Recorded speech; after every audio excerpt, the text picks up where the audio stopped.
प्यारे विद्यार्थियों, इस अध्याय के अंतर्गत आप लोग पढ़ चुके हैं स्मृति का अर्थ क्या है, उसकी परिभाषा और उसके स्वरूप के बारे में अध्ययन कर चुके हैं। साथ ही साथ आप लोगों ने स्मृति की प्रोसेसिंग कैसे होती है, कोडिंग, स्टोरेज तथा रिट्रीवल और स्मृति के प्रकार, जिसमें आपने संवेदी स्मृति, लघुकालिक और दीर्घकालिक स्मृति आपने अध्ययन किया। आज की वीडियो व्याख्यान में हम लोग देखेंगे कि विस्मरण क्या है, जो कि अगर हम स्मरण का दूसरा पक्ष देखें तो उसे विस्मरण की संज्ञा दी जाती है।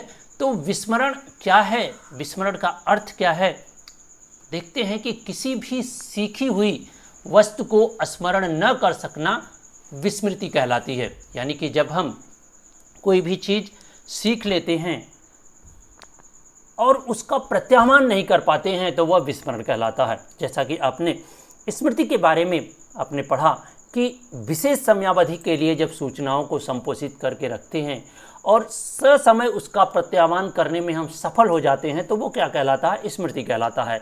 ठीक इसका विपरीत, जब हम किसी वस्तु को सीखने के बाद ससमय यानी कि किसी विशेष समय पर हम उसका प्रत्याह्वान नहीं कर पाते हैं या जब हमको ज़रूरत होती है तो उसका हम स्मरण नहीं कर पाते हैं तो वो विस्मृति कहलाती है। तो जीवन में अनेक ऐसी बातें हैं जिन्हें हम भूल जाते हैं। मनुष्य के असफल जीवन के लिए स्मृति जितनी आवश्यक है, विस्मरण भी उतना ही आवश्यक है, क्योंकि बहुत सारी ऐसी चीज़ें होती हैं जो अप्रिय होती हैं या ऐसा कह लीजिए कि हमारे लिए याद रखना दुखदाई होता है, तो इसलिए आवश्यक होता है कि इन चीज़ों का विस्मरण हो जाए। लेकिन विस्मरण ऐसी भी चीज़ों का हो जाता है जिन्हें हम भूलना नहीं चाहते हैं।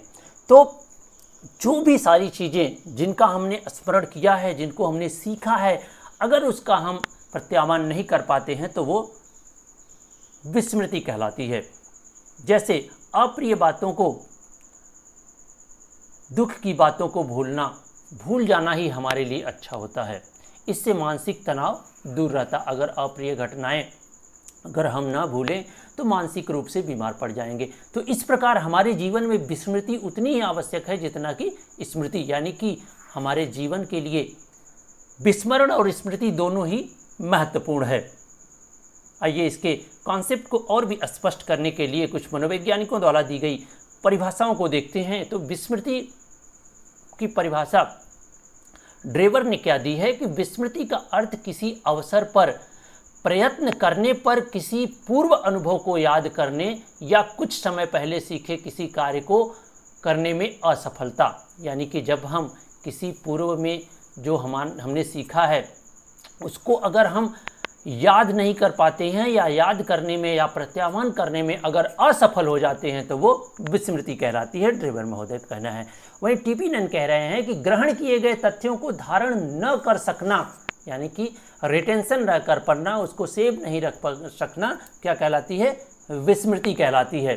फ्राइड कहते हैं कि विस्मृति की क्रिया के द्वारा हम अपने दुख देने वाले अनुभवों को स्मृति से निकाल देते हैं, उसी को कहते हैं विस्मरण कहा जाता है। भाटिया कह रहे हैं कि जो व्यक्ति मूल उद्दीपक की सहायता के बिना भूतकालीन अनुभव को चेतन स्तर पर लाने में असफल होता है वह विस्मृति कहलाती है। यानी कि जो भी चीज़ें हम सीखे हैं उस सीखी हुई चीज़ को अगर हम चेतन स्तर पर लाने में असफल हो जाते हैं या चेतन स्तर पर नहीं ला पाते हैं तो विस्मृति कहलाती है, वह विस्मरण की संज्ञा उसे दी जाती है। तो आगे देखते हैं कि विस्मृति के प्रकार दो प्रकार के बतलाए गए हैं, जिसमें एक को सक्रिय विस्मृति कहते हैं, एक को निष्क्रिय विस्मृति कहते हैं। सक्रिय विस्मृति ऐसी विस्मृति को कहते हैं जिसको हम भूलना चाहते हैं, हम जानबूझकर इसे भूलते हैं, इसे दमित कर देते हैं ऐसी स्मृति को। तो क्या होता है, यह सक्रिय स्मृति होती है। जैसे जितनी भी अप्रिय घटनाएं हमारे जीवन में होती हैं, दुखद घटनाएं होती हैं, उसे हम जानबूझकर भूलना चाहते हैं, उसे सक्रिय विस्मृति कहते हैं। लेकिन बहुत सारी ऐसी चीज़ें होती हैं जो समय के कारण या किसी अन्य कारण या गलत तरह से याद करने के कारण या बहुत सारे ऐसे तरीके हैं जिसके कारण वह विस्मृति हो जाती है, उसे निष्क्रिय विस्मृति कहते हैं। आगे देखते हैं कि विस्मृति को हम अगर दूर करना चाहें तो उसके क्या उपाय हैं, या स्मृति को बढ़ाने के लिए क्या उपाय हैं, यानी कि हम स्मरण को अधिक से अधिक याद रखें तो उसके क्या उपाय हैं। कुछ बिंदु हैं जिसमें आप देखेंगे कि स्मरण करने में ध्यान, यानी कि जब भी हम याद करें तो अपने कंसंट्रेट को बनाए रखना चाहिए। अपने जो हमारा एकाग्रचित मन है, अगर हम किसी भी चीज़ को याद करते समय, सीखते समय अपने आप को एकाग्रचित रखते हैं तो अवश्य वह चीज़ ज़्यादा दिनों तक याद रहती है, उसका विस्मरण कम होता है। वहीं अगर हम दूसरे पॉइंट की बात करें तो अधिक समय तक स्मरण रखने की इच्छा। अगर आपको कोई भी चीज़ अधिक समय तक याद रखना है तो आपको ऐसी इच्छा भी आपके पास होनी चाहिए, और साथ ही साथ उसका आप समय समय पर उसका रिहर्सल करते रहें तो विस्मरण क्या होता है, कम होता है और स्मृति बनी रहती है। स्मरण के बाद विश्राम, अनेक मनोवैज्ञानिकों ने अध्ययन करके यह साबित किया है कि अगर हम लगातार किसी चीज़ को याद कराते हैं तो उससे मानसिक थकान होता है जो विस्मरण का कारण बनता है। अगर हम थोड़े थोड़े समय पर विश्राम दे देकर अगर याद कराते हैं तो वह चीज़ें स्मृति में बनी रहती हैं और विस्मरण कम होता है। वहीं अगला पॉइंट है पाठ को दोहराना, यानी कि जब भी कोई चीज़ हम याद करते हैं तो अगर हम उसे समय समय पर दोहराते रहते हैं तो वह हमारी स्मृति में बना रहता है और उसका विस्मरण कम होता है। अगला सस्वर वाचन। सस्वर वाचन का तात्पर्य यह है कि जब भी हम कोई भी चीज़ याद करते हैं तो अगर ऑडियो वीडियो दोनों तरह से याद करते हैं, यानी कि विजुअल और ऑडिटरी दोनों अगर काम करता है हमारा, तो उन चीज़ों के साथ एक एसोसिएशन स्थापित होता है जिसके कारण विस्मृति कम होती है, स्मरण बना रहता है। दूसरी चीज़ें कि साहचर्य स्थापित करना, यानी कि जब भी कोई चीज़ हम याद करें तो उसके साथ एसोसिएशन स्थापित करें, किसी न किसी चीज़ के साथ संबंध स्थापित करें, जिससे क्या होता है, संबंध स्थापना के साथ उसका जो स्मृति होती है वो बनी रहती है और विस्मरण कम होता है। अगला पॉइंट है लय तथा ताल, यानी कि जो भी चीज़ें हम याद कर रहे हैं उसमें एक तरह से लयबद्धता हो, ताल हो, जिसके कारण विस्मरण कम होता है। आगे आपको एक महत्वपूर्ण कॉन्सेप्ट पढ़ना है कि विस्मरण के क्या निर्धारक हैं, उसके क्या कारण हैं, विस्मरण क्यों होता है। ये सारी चीज़ें के लिए आप देखेंगे कि जो समय का प्रभाव, यानी कि जैसे जैसे जो चीज़ें हम याद करते हैं, जो चीज़ें सीखते हैं, सीखने के बाद जैसे जैसे समय बीतता जाता है चीज़ें हमें भूलती जाती हैं। तो समय बहुत बड़ा निर्धारक है हमारी विस्मृति का या हमारी स्मृति का, कि अगर हम कोई भी चीज़ याद करते हैं और फिर उसे जल्दी दोहरा लेते हैं तो वह हमारी स्मृति में बना रहता है, लेकिन अगर किसी चीज़ को हम लंबे समय तक याद नहीं रखते हैं तो उसका विस्मरण जल्दी हो जाता है।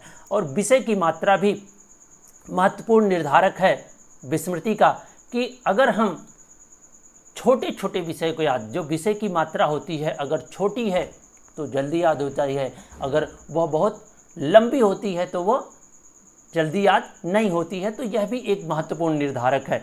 विषय का स्वरूप, यानी कि जो विषय हम याद कर रहे हैं, जो कॉन्सेप्ट हम याद करना चाहते हैं वह कैसा है, सरल है या कठिन है, या प्रिय है या अप्रिय है, या हमारा पसंदीदा विषय है या हमारा पसंदीदा विषय नहीं है। यह भी निर्धारित करता है कि विस्मृत होगा या स्मरण बना रहेगा।